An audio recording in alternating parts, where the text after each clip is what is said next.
श्री श्री राधा रमन जी की जय, श्री प्रभुपाद की जय, गुरु जी माता जी की जय। तो ये जो राधा रमन जी की जो डीटी है ना, ये षट गोस्वामियों में से जो एक गोपाल भट्ट गोस्वामी, उनकी डीटी है, उनके अर्चा विग्रह, ठीक है। और इनका प्राकट्य कैसे हुआ, देखिए इनका प्राकट्य श्री नरसिंह चतुर्दशी के नेक्स्ट डे हुआ। श्री गोपाल भट्ट गोस्वामी जो है वो शालिग्राम शिला इनको वर्शिप किया करते थे। 12 शिलाएं थी इनके पास, ठीक है। लेकिन इनके अंदर एक इच्छा थी कि मेरे पास भी क्या है कि भगवान श्री कृष्ण की एक जो अर्चा विग्रह, जो कृष्ण रूप में जो अर्चा विग्रह है, जैसे कि रूप गोस्वामी जी के पास है, सनातन गोस्वामी जी के पास है, और इनके एक और मित्र थे मधु पंडित जी, उनके पास है। तो वे चाहते थे कि मेरे पास भी ऐसी अर्चा विग्रह हो, ठीक है। तो रूप गोस्वामी जी के अर्चा विग्रह का क्या नाम है, श्री श्री राधा गोविंद देव जी, ठीक है। और सनातन गोस्वामी जी के अर्चा विग्रह कौन है, श्री श्री मदन मोहन जी।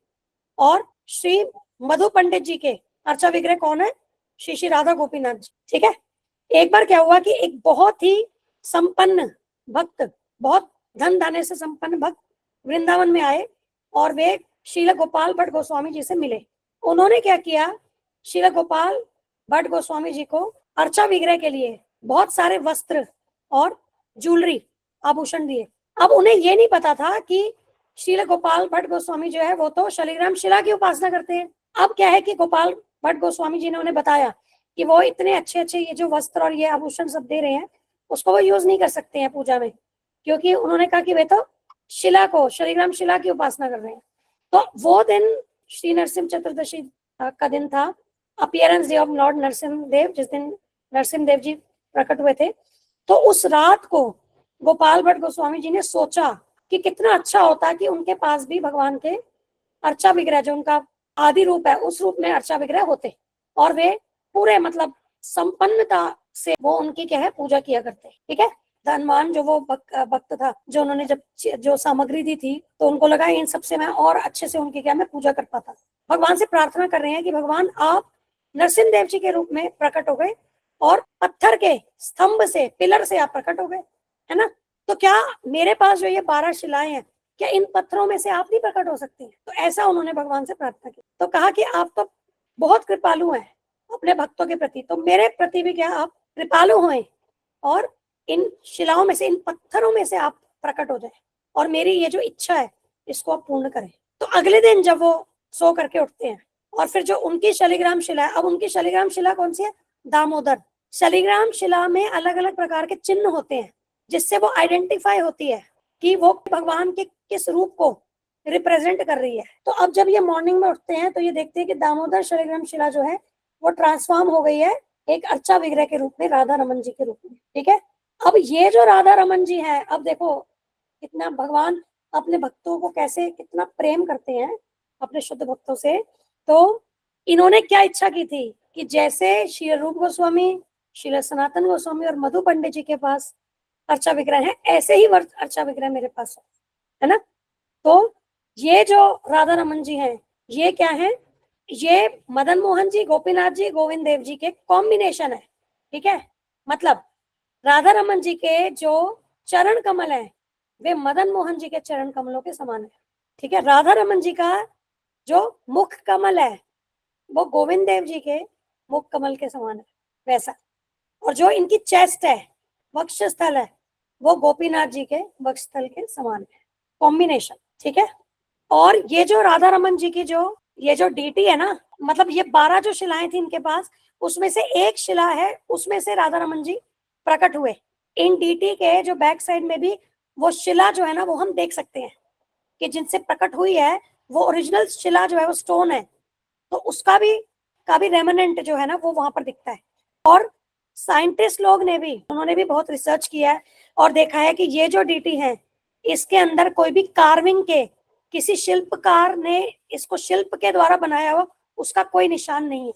तो ये शिल्पकार के द्वारा नहीं बनाई गई है, ये अपने आप ही प्रकट हुई है उस शिला में से, भगवान की कृपा के रूप में ये प्रकट हुई है। तो इसके अंदर कोई भी शिल्पकार के कोई निशान नहीं है, ठीक है। तो ये कार्विंग से नहीं बनी है, जैसे वैसे कार्विंग से बनती है ना, ये कार्विंग से नहीं बनती, ये अपने आप प्रकट हुई है, ये सेल्फ मैनिफेस्ट है। और इनके अगर आप देखोगे तो इनके फिंगर नेल्स भी हैं, इनके नाखून भी दिखेंगे इस डीटी में और इनके दांत भी दिखते हैं, ठीक है। तो ये मतलब वास्तव में ये पूर्ण पुरुषोत्तम भगवान श्री कृष्ण है। और एक बार एक इंसिडेंट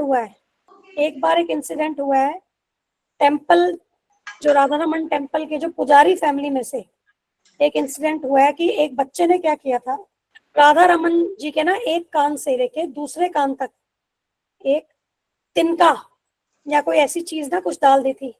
एक तिनका हो गया या एक पतली सी एक लकड़ी हो गई, ऐसे कुछ डाल दी थी एक कान से दूसरे कान तक, और उसमें खून था, ठीक है। ये रियल इंसिडेंट, उसमें खून आ गया था और अगले दिन वो बच्चा जो था ना वो बीमार हो गया था अगले दिन, ठीक है। उसकी मृत्यु भी हो गई थी एक्चुअली। और जब ये मुस्लिम इन्वेजन था, जब ये मुसलमानों ने वृंदावन के टेम्पल्स को ये कर रहे थे डिस्ट्रॉय, तो उन्होंने राधा रमन जी के टेम्पल को छुआ तक नहीं, क्योंकि उन लोगों ने क्या सोचा कि ये एक साधारण सा कोई घर है, उनको नहीं पता चला कि ये एक टेम्पल है। तो इसीलिए राधा रमन जी कभी भी वृंदावन से बाहर नहीं गए। जैसे बड़े बड़े जो डीटीज हैं उन्हें क्या है कि मुस्लिम से इनको बचाने के लिए, उनको बचाने के लिए मतलब हम क्या, भगवान की अरेंजमेंट है वो, हम क्या भगवान को कोई व्यक्ति क्या बचाएगा, कहने की बात है। मतलब टेम्पल के प्रोटेक्शन के लिए या जैसे भी डीटीज को बाहर ले जाया गया था, लेकिन ये जो डीटी है ये हमेशा से वृंदावन में ही रहे, वृंदावन से बाहर नहीं गए। अब राधा रमन जी के अर्चा विग्रह के साथ में ना राधा रानी का अर्चा विग्रह वैसे नहीं है, मतलब हम नहीं देख सकते हैं राधा रानी के अर्चा विग्रह को प्रत्यक्ष रूप से यहाँ, लेकिन साथ में जो है ना कुछ कपड़े हैं, ज्वेलरी है और मुकुट है, राधा रानी का मुकुट है। तो एक्सटर्नली हमें प्रत्यक्ष रूप से नहीं दिखती हैं, लेकिन वे वहां हैं, ठीक है। क्योंकि वे अपने अपने कृष्ण से अलग थोड़ी ना हो सकती है राधा रानी, है ना। तो राधा रानी उनके साथ है, लेकिन हमें प्रत्यक्ष रूप से एक्सटर्नल व्यू के लिए वो नहीं है, वो दिखती नहीं है, लेकिन वो है साथ में। उनके कपड़े, उनकी ज्वेलरी, उनका क्राउन, मुकुट सब है वहां। और राधा रमन जी के अपीयरेंस डे के दिन, उनके प्राकट्य दिवस के दिन, मतलब नरसिंह चतुर्दशी के अगले दिन उनका जो अभिषेक होता है वो 500 लीटर दूध से होता है। 500 लीटर दूध, उसमें और भी फ्लावर्स और जो भी ऑस्पिशियस चीजें डाल करके 500 लीटर दूध से होता है, ठीक है। और वही टेम्पल के पास ही क्या है, वहां मेन टेम्पल जो है थोड़ा सा पास में, वहां पर गोपाल भट्ट गोस्वामी जी की समाधि भी है, ठीक है। अब गोपाल भट्ट गोस्वामी जी के विषय में थोड़ी सी चर्चा करेंगे। गोपाल भट्ट गोस्वामी जो है वे श्रीरंगम साउथ इंडिया, वहां पर वे पैदा हुए थे, ठीक है। और श्री चैतन्य महाप्रभु जब साउथ इंडिया के विजिट पर थे, जब श्रीरंगम टेम्पल में श्री चैतन्य महाप्रभु गए थे, तो उसके बाद वे गोपाल भट्ट गोस्वामी जी के घर में ही ठहरे थे, उनके पेरेंट्स के पास, और उन्होंने उनकी बहुत सेवा की थी। और गोपाल भट्ट गोस्वामी तब छोटे थे, उन्होंने भी श्री चैतन्य महाप्रभु की बहुत सेवा की थी। और गोपाल भट्ट गोस्वामी तभी वो चैतन्य महाप्रभु के साथ ही जाना चाहते थे, घर छोड़ करके उनके साथ ही जाना चाहते थे, लेकिन श्री चैतन्य महाप्रभु ने उन्हें आज्ञा दी कि पहले अपने जो पेरेंट्स हैं उनका आप ध्यान रखो, और जब वे भगवत धाम चले जाएंगे, कृष्ण के पास लौट जाएंगे, तब तुम वृंदावन आ जाना। तो उनको ऐसे आज्ञा दी थी, ठीक है। और उसी समय जब चैतन्य महाप्रभु उनके घर ठहरे थे, तभी उन्होंने गोपाल भट्ट गोस्वामी जी को दीक्षा भी दे दी थी तभी, ठीक है। और कुछ सालों के बाद जब गोपाल भट्ट गोस्वामी जी अराउंड 30 ईयर्स के थे, तब उनके पेरेंट्स जो हैं वो लोग धाम चले गए थे, मतलब उन्होंने शरीर त्याग दिया था, ठीक है।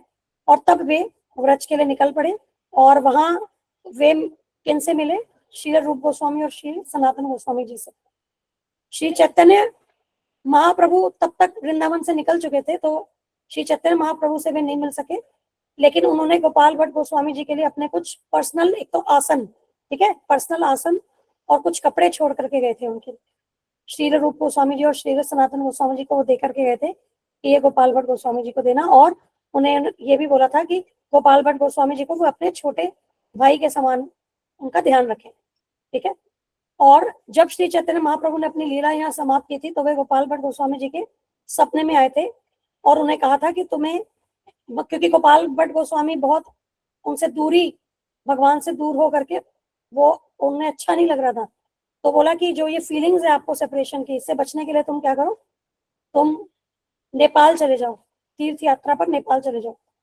तो गोपाल भट्ट गोस्वामी वो ना नेपाल चले गए और गंडकी नदी वहां गए, और गंडकी नदी में ही जो शालिग्राम शिला जो होती है ना, उसका सोर्स जो है, उसका स्रोत क्या है, गंडकी नदी, ठीक है। तो उस नदी में ही पाई जाती है शालिग्राम शिला। तो ये वहां पर क्या है कि जब नहा रहे थे तो इनका जो वाटर पॉट था, इनका जो पात्र था जिसमें ये पानी जब इन्होंने उसमें लिया, तो उसमें शालिग्राम शिला थी। उसके बाद उन्होंने वो पानी वापस निकाला, फिर वापस पानी भरा, फिर से शिलाएं आ गई। फिर तीसरी बार फिर उन्होंने पानी गिराया, फिर वापस शिला आ गई। तो जब थर्ड टाइम आई तो फिर उन्हें समझ में आया कि ये क्या भगवान ऐसा चाहते हैं कि मैं शालिग्राम शिला जो है ना इनकी पूजा करूं। तो 12 शिलाएं इनको वहां से मिली थी, ठीक है। और फिर वो वृंदावन में लेकर के गए उन शिलाओं को, और वहां वो वर्शिप करते थे उन्हें, ठीक है। और राधा रमन जी उसमें से कोई एक शिला, उन 12 में से जो एक शिला उसमें से मैनिफेस्ट हुए थे, उनमें से प्रकट हुए थे, ठीक है। और वे श्री रूप गोस्वामी के गाइडेंस में राधा रमन जी की आराधना करते थे, सेवा करते थे, ठीक है। और एक बार क्योंकि राधा रमन जी गोपाल भट्ट गोस्वामी जी के प्रेम से बंधे थे, तो एक बार उन्होंने गौर सुंदर के रूप में, मतलब चैतन्य महाप्रभु के रूप में अपने आप दर्शन भी दिए थे उन्हें। राधा रमन जी ने श्री गौर सुंदर के रूप में गोपाल भट्ट गोस्वामी जी को दर्शन दिए थे, ठीक है।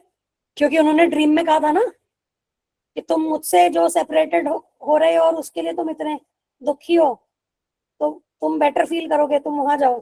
तो जब वो नेपाल गए तो वहां से शिला लाए। अब देखिए उन्हीं एक शिला में से राधा रमन जी प्रकट हुए, राधा रमन जी ने श्री गौर सुंदर के रूप में उनको दर्शन दिए। तो सब देखो ये कनेक्टेड है, इसे समझ में। और जो चैतन्य महाप्रभु की पर्सनल जो बिलोंगिंग्स है ना, उनके कपड़े, आसन, ये सब आज भी राधा रमन टेम्पल जी में स्थित है। ये सब चीजें ओरिजिनल, ठीक है, चैतन्य महाप्रभु के कपड़े और सब।